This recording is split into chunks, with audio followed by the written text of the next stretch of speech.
Hi everyone, happy Friday. Excuse the singlet look I've got going on. It is going to be really hot here today, so it is super exciting because in Seattle it doesn't get hot very much. It's only just started to get really hot now and it's already almost August, so um, I'm super excited. So just wanted to jump on today. Hi, Simone. Saw you jumped in. I just wanted to jump online today to talk about the post that I popped into the Facebook group yesterday about the cost of eating healthy and nutritious food.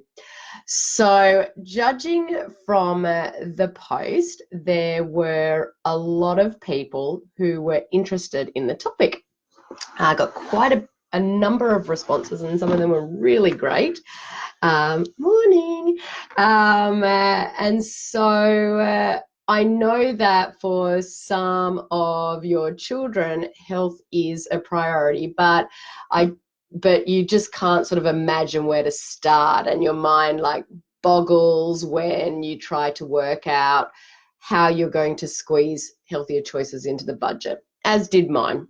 I also know that a lot of you are at the point where you want to make changes for your children so you can improve your family's quality of life. This was so important to me when I started, and that's why I wanted to spend some time today to share some tips with you how your family can eat healthy as well, that whole nutritious food without impacting your budget. So, um, firstly, I want to say you are very correct that processed foods do tend to be less expensive than most fresh foods. And mainly that's because they're cheap in the US, because the US government actually subsidizes the producers of wheat and corn, which is the main ingredient in those packaged snacks, which helps kind of keeps crops low. But as you will learn, and I'm not going to go into it today, there are reasons you don't want to be eating corn, and there's reasons you don't want to be eating wheat. You can eat corn if it's organic, but that's a post for another day. But there are several studies that have been done which indicate it's not a significant amount of the difference between packaged and fresh food. It's around $1.50. But if you keep listening, I have some tips and tricks that I have learned while making changes in my family that I want to share with you that actually keep the costs about the same and sometimes even cheaper. I totally get it. I understand that, you know, the budget is important and these cheaper bad foods may seem like they're easier and better for your budget today. But does the payment in the form of tantrums, meltdowns, upset tummies sound like a good alternative? It certainly wasn't for my family. And I can also share, at the time we were making the choices and healthy food shifts, we also had to move a new country. So I'm not sure if anyone has done that, but when moving a new country, you are spending so much money. Our food budget was like blown out. And so I was really determined to make it work for me because I just could not handle the behavior, the meltdowns, the hyperactivity in my son. And so I really needed to make this work for me, and we couldn't go on the way we were going. So the only alternative for me was to get creative. So I did, and I now want to share those tips with you, and it could save you time and money, but most importantly help you bring calm to your houses. So keep listening if you are interested. So my number one tip here is to meal plan, meal plan, meal plan. So do not buy one thing you don't need at the store. So, you know, I'm guilty of that as well. I tend to go to the store and, you know, oh, I need that, and then only use it once and then it goes off and things like that. So when I meal plan, I actually find that when if I put a product in my meals, I make it fit into a lot of my meals throughout the day. A recent study found American families waste nearly a pound of food per day. In my house, I know exactly what and how much we need, and we do not throw much away at all. And just because a banana has a bruise on it doesn't mean you have to throw it away. Maybe you don't want to eat it straight like that, but we could put it in a smoothie, we can blend it up, we can make banana bread, gluten-free banana bread, we can cut it up, put it in the freezer so we can use it for smoothies for later. Another tip is to try opting for fresh and whole foods.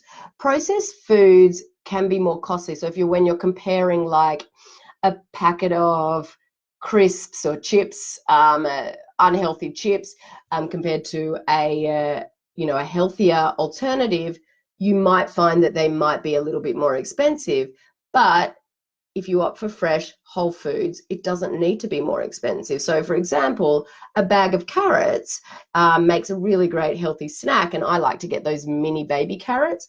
It's much cheaper than a box of cookies. So fresh whole foods is the second tip. Now, if you another tip that is great is eating in. It's definitely the best way to eat healthy and save money. It does involve careful meal planning, like I said earlier, but I can assure you that it does get easier with time and practice. If you really need to stretch your dollar further, try having 1 or 2 days per week where you can use other protein sources. So not just, meat and chicken. Try things like beans or eggs or canned tuna, canned fish. They're all really inexpensive, they're nutritious and easy to prepare.